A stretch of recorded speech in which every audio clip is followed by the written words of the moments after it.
Buenos días. Pues bien, continuemos hablando de las religiones y de la filosofía, que son las dos ramas que nos hablan de nosotros mismos, de cómo somos, de cómo podemos ser. Y estaba diciendo, hablaba de la intolerancia a las religiones, ¿no? Y continuó diciendo, recurrente y totalitaria tentación de casi todas las religiones, cerrar el mundo y el pensamiento a su particular entendimiento de los fenómenos existenciales que excluyen otras muchas realidades, que excluyen lo mejor de la naturaleza humana, nuestra capacidad crítica, pensante e interrogante. Si la religión es un camino de conocimiento, caridad, amor, tolerancia, esperanza, moralidad y concordia entre los seres humanos, nada es. Las religiones que se aparten de este camino son nada. Dígase lo que quieran decir, pero son nada. Y debieran ya, a estas alturas de la historia, hacer una profunda reflexión. Y nadie lo ha expresado mejor que el pobrelo de Asís, que según San Francisco, según recoge Kazantzakis en la bella oración franciscana, que dice lo siguiente: Señor, hazme instrumento de tu paz, donde haya odio siempre yo amor, donde haya ofensa, perdón, donde haya duda, fe, donde haya desesperación, esperanza, donde haya tinieblas, luz, donde haya tristeza, alegría. Coño, tan difícil es de entender. Tan difícil es de entender que no se puede cerrar el pensamiento por dogmatismos absurdos. Pues parece que es tan difícil de entender porque llevamos milenios sin salir de esta trampa conceptual. Cuando las religiones y los que en su nombre a su particular Dios administran, comillas, tengo mucho en contra de las personas que han utilizado el poder que les otorgó las religiones para cometer maldades. ¿Cuántos y cuántos y cuántos utilizan las religiones para cometer maldades? Si pudiera, a esta gente las enviaría a las llamas eternas del infierno. Sin duda, sin dudar. Eso lo dice Van Biggen. Y como ejemplo de maldad contemporánea, de vileza, al obispo católico Setién, que fue obispo de San Sebastián, y el terrorismo vasco, que tanto disculpó y encubrió empapándose de sangre inocente. Un servidor de Dios empapado de sangre inocente. Es verdad, dijo él, es verdad que todos somos hermanos. Lo que pasa es que algunos son más hermanos que otros. ¿Se puede decir mayor vileza por parte de un eclesiástico de nivel? ¿Se puede decir mayor vileza? Pues lo dijo. Que junto a Arzaius, un jesuita que abandonó el sacerdocio, un cura rebotado, como decíamos en mis tiempos, un réprobo, un ridículo Júpiter tonante con paraguas, un gilipollas, guiones. El presupuesto mental no daba para rayos. Yo tuve que conformar con un paraguas, en fin, con un paraguas amenazante, un gilipollas. Un racista conocido como el nazi por sus propios compañeros de estudio para el sacerdocio. Veneno puro, según decían, y que para vergüenza de la compañía que lo consintió y protegió, tanta sangre, tanta maldad consintieron y ampararon los jesuitas, tanta, y tanto abandonaron a las víctimas. Y en lugar de elevarla como imperfección, de elevar la dignidad humana, la justicia, la libertad y el amor fraterno, y solidario y la redención de las muchas miserias materiales y espirituales del ser humano, y olvidan el sufrimiento humano, formando tándem con los poderes fácticos temporales, sean políticos, económicos, nacionalistas o de cualquier otro orden, colaborando y participando en el mantenimiento del statu quo social que prima los privilegios y las dominaciones. Esas dejan de ser religiones y simplemente son un poder más en el eterno del hombre contra el hombre, solo miserables que únicamente piensan en su propia prosperidad y preeminencia. Comillas, se diría que hemos hecho voto de odiar a nuestros hermanos ya que no somos capaces ni de amarles ni de socorrerles. Y lo dijo Voltaire. Está bien desarrollado en psicología que del mismo modo que hay una morfología para las características físicas de la raza humana, existe una morfología para la psique y para los procesos del consciente, del inconsciente y del subconsciente que son universales. O donde quieran que nazcan, o donde quieran que se produzcan, o como quieran que se produzcan, sean por mensaje divino o no, esas iluminaciones que a algunos elegidos de la raza humana les ha permitido alumbrar códigos morales de validez y esperanza universal, que de un modo o de otro encajan para llenar, mejor o peor, la orfandad esencial y existencial de yo de la especie. Esta es, en última instancia, también la explicación para los mitos universales y para los arquetipos y paradigmas presentes en todas las culturas y en todos los tiempos.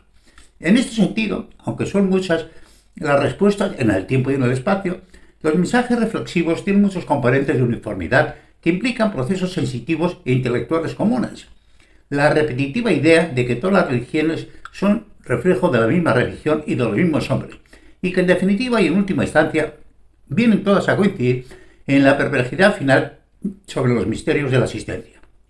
Bueno, por ese camino hasta aquí hemos llegado, y si no sirve, no tenemos colectivamente otras respuestas. En esencia profunda, se trata de razón o magia, dogma o pensamiento, querer sin preguntar o preguntarse, that is truly the question.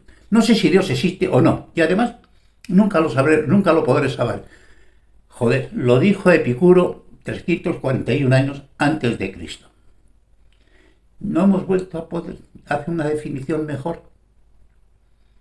Pues no hemos podido hacerlo, y sin embargo ahí estamos pontificando sobre Dios, sus virtudes, lo que quiere, lo que no quiere, en fin. Como ya expresó un pensador árabe hace muchos siglos, alguna de las religiones humanas pudiera ser cierta. Bueno, si bien no tenemos pruebas evidentes, evidencias incontestables de que ninguna lo sea, o de serlo alguna, ¿cuál de ellas pueda ser? Ya que si esta evidencia existiera, solo habría en el mundo una única religión, lo que evidentemente no es así, motivo por el cual la decisión del camino religioso debe ser siempre una decisión individual, una asunción personal, sin que sea lícito incidir sobre las creencias religiosas de nadie, ya que podemos estar equivocados. Comilla. Una sola cosa es lo sabio. Conocer por medio de la inteligencia que guía las cosas a través de las cosas. Lo dijo Heráclito, yo lo cito mal, lo expresamente, pero joder. Hay que volver a repetir estos pensamientos 2500 años después. Hay que repetirlos, sí, lamentablemente. Ya que el ser humano, cada generación tenemos que volver a trepar por el inmenso árbol de conocimiento humano. Y esto es la maldición. No podemos transmitir conocimiento. Los tenemos que volver a incorporar al pensamiento. Bueno, continúo. Conocido es el antiguo silogismo de la cultura árabe, posteriormente que lo recogió Pascal, de que únicamente después de nuestra muerte recibiríamos respuesta segura a la existencia o a la inexistencia de Dios. Después de muertos lo sabremos, o no lo sabremos. En esta situación caben solamente dos posibilidades. Dios existe o Dios no existe. Si Dios no existe, todos habremos recibido contundente y definitiva respuesta, sin reclamación posible, ya que la conciencia habría desaparecido con nosotros, volviéndose pavoroso y ignoto lugar, sin tiempo ni existencia, donde estábamos, tal vez, antes de nuestro nacimiento. Había teorías también para eso. Para el pensador, el problema deviene justamente de la hipótesis contraria, es decir, Dios sí existe y, por tanto, siendo posible que estemos equivocados en cualquiera de los dos supuestos esenciales, preferible es estar equivocado creyendo en Dios que estar equivocado no creyendo en Él y verse un día cara a cara con tu creador. Te voy a decir, ¿tú qué coño pensabas que me negabas, no? Bueno, el silogismo es magnífico. Dentro de las desesperadas explicaciones del ser humano con respecto a su significado y trascendencia, más una permanente y universal pulsación mágica y temerosa, comillas, los dioses nacen de nuestros temores y como suma paradoja, luego los tememos. Joder, pensamiento redondo. Nosotros los creamos y nosotros luego los tememos. El pensamiento es estupendo. No cabe duda de que los anteriores son ingeniosas conceptualizaciones plenas de sentido intelectivo, pero faltas de contenido real. Por jugar un poco con las grandes ideas, las grandes columnas de la teología, volvamos a la pregunta. ¿Dónde estamos antes de nacer? La respuesta evidente, partiendo de los acertos indiscutibles de la naturaleza de Dios, es que todos hemos existido desde el microsegundo en que Dios pensó en crear el universo. Desde siempre. Todos hemos existido desde siempre. Siempre. Porque si es una voluntad creadora, en el mismo momento que se concibió, y Dios lo tuvo que conceder con su propia esencia, pues hemos estado presentes siempre. Y todos los seres vivos, es decir, existimos y compartimos la misma eternidad de Dios, ya que si para Dios todo el tiempo, la totalidad del tiempo es siempre presente, Todo, absolutamente todo, pasado, presente y futuro, todo existe simultáneamente en la mente de Dios. Por tanto, en esa mente estábamos todos esperando a nacer, en el tiempo del tiempo, en el momento del tiempo que Dios nos tenía destinados a todos en su plan maestro. Es decir, bueno, no sé si repetirlo porque es para darle una vuelta a la cabeza. Todos existimos desde siempre. Compartimos la eternidad con Dios.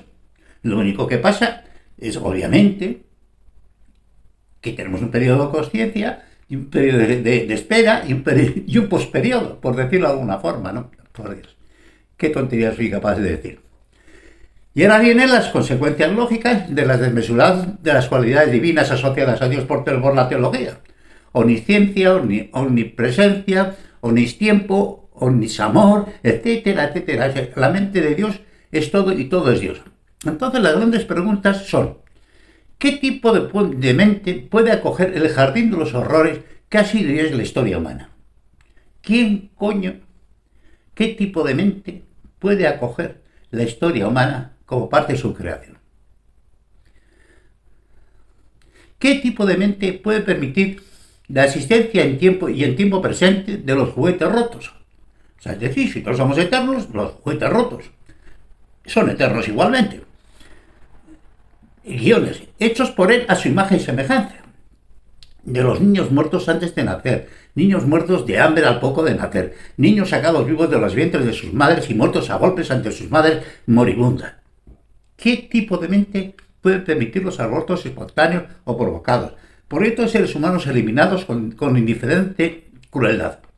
¿Qué tipo de mente permite a los niños soldados en las guerras y las drogas, asesinos y asesinados antes de los 10 años? Hoy, no en tiempos pasados que éramos unos bárbaros, no, hoy. ¿Qué tipo de mente permitió la existencia de los grandes monstruos como Stalin o Hitler o Mao, etcétera, etcétera, que mataron a millones de seres humanos? ¿Qué tipo de mente puede mandar al mundo a pasar vidas miserables, atuidos, locos, enfermos, mentales, etcétera, etcétera, etcétera, etcétera? Todas las miserias de la condición física humana. ¿Qué tipo de mente puede mandar al mundo un hombre para ser padrastro de una niña de 4 años a la que violó y mató a golpes a continuación? ¿O permitió nacer a Nicolás Cruz para que masacrara indiscriminadamente en su antiguo instituto a 17 personas? ¿Seguimos? Con las hambrunas, las enfermedades, las pestes, los terremotos, los maremotos, los volcanes y demás flagelos de la existencia. ¿Seguimos? ¿En qué tipo de mente cabe eso? Hoy hemos llorado bastante y tenemos motivos para seguir llorando por los siglos de los siglos. ¿Puede una mente así vivir consigo misma y en soledad? ¿Qué es pues la mente de Dios? ¿Qué es pues la mente de Dios? Según la teología, ¿todo amor o todo horror? Y esta es exactamente la llamada paradoja de Epicuro, que en el siglo III a.C. negó la existencia de Dios, afirmando que un Dios omnisciente y omnivolente no puede existir en el mismo plano de la realidad que el mal. Repito, el ser inmensamente bueno, inmensamente misericordioso,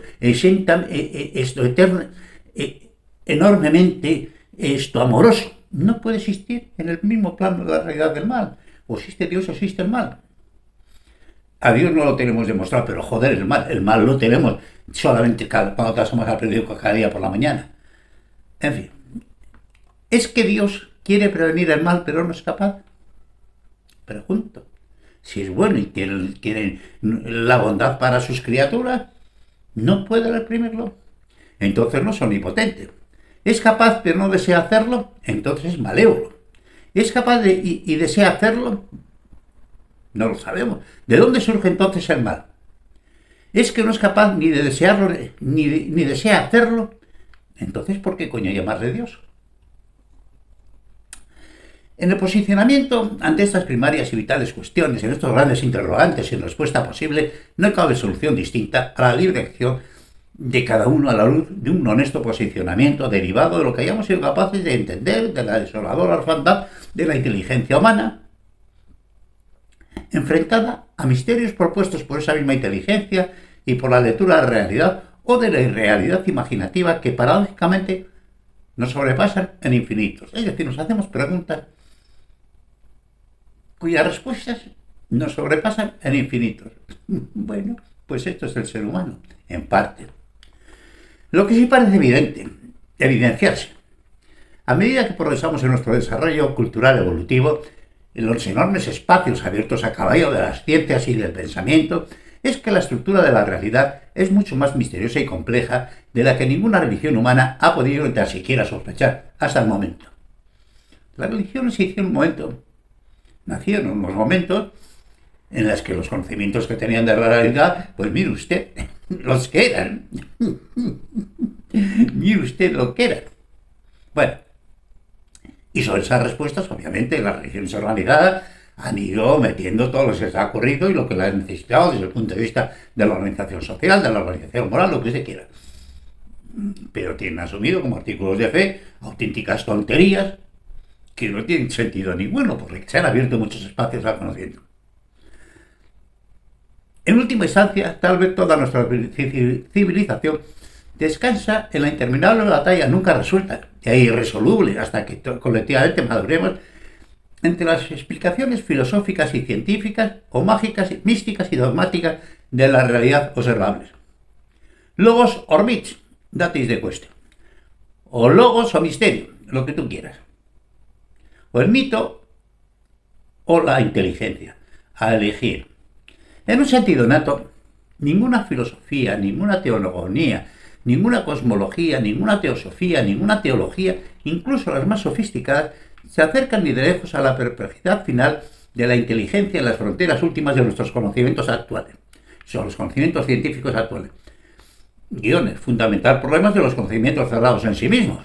Cuando toda la verdad se encierra en un solo libro y se impide su contrastación lógica, la evidencia de que el conocimiento tiene que ser siempre un sistema abierto, siempre. Ahora, si se cierra toda la verdad en un libro y dice, esta es toda la puta realidad. Bueno, pues esto tiene su cosa. Al fin, antes dije y se me olvidó después que os iba a contar sobre un chiste sobre esa gente en el mundo islámico que dicen que no tiene que haber absolutamente nada, que no existiera en los tiempos del profeta. Bueno, pues cuentan que en Madrid entró un islámico en un taxi y iban escuchando música flamenca, lo que sea, lo que escucharan los taxistas, o el taxista en concreto. Y el pasajero le dice, ¿puede usted cerrar la radio? Y dice, ¿y eso por qué? Y dice, porque yo soy islámico y yo no quiero saber nada de cosas que no existiesen en el tiempo del profeta. Todo lo que no estaba en el tiempo del profeta es pecado para mí. Y entonces apaga usted la radio. Y el taxista frenó en seco y le dijo, págame y bájese usted. Dice, ¿por qué me voy a bajar? Bájese usted a esperar al próximo camello, porque en el tiempo del profeta no había taxis. Váyase usted a la mierda. Bueno, esta es el disparate de que demos, por cierto, solamente lo que dice un determinado libro. ¡Qué disparate! ¡Qué disparate! El conocimiento tiene que ser siempre un sistema abierto, con la clara percepción de que estas fronteras últimas, además del conocimiento, se abren a su vez a territorios de aún más infinita dimensión. Comillas. En tiempos, espacios, un universo exponencialmente grande y lleno de planetas y misterios, estructura final de la materia y de la energía, tanto el microcosmos como el macrocosmos, multirealidades, multiuniversos, energía, polifacéticas caras de la energía como realidad primera y última, cierro el guión, en cuyos grandiosos escenarios todas las concepciones teológicas y teogónicas humanas no ocupan un espacio superior a un teatro de títeres para niños en un villorrio, algo ingenuo y enternecedor, pero absolutamente insuficiente. Vamos a ver, luego creo que lo digo, pero me adelanto y lo digo. La religión tiene un campo enorme de actuación, que es la propuesta moral del comportamiento de los seres humanos en sociedad.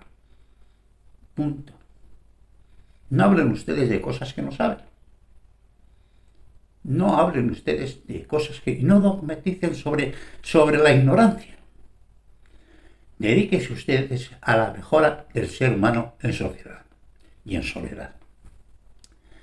Continuamos. Las familiares iconografías religiosas humanas representan en última instancia una reducida surrealidad, un mirarse al ombligo como devota ocupación permanente frente a la superrealidad que comenzamos a entrever y que tanto nos está costando asumir y enfrentarnos a ella.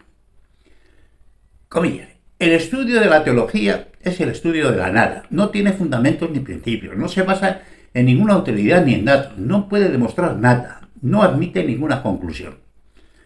Cerrar comillas. Por no admite ni pregunta, ya que todo está contestado por anticipado y soportado contra cualquier evidencia en contra de su irracionalidad más contundente y poderosa, la fe, en contra de todo aquello que no tiene explicación posible. O sea, todo lo que no saben. Dice que hay que creer porque la fe es una bendición de los dioses. Bueno, las magnificentes... No, para aquí porque entro en otro tema. Continuaremos. Un abrazo a todos.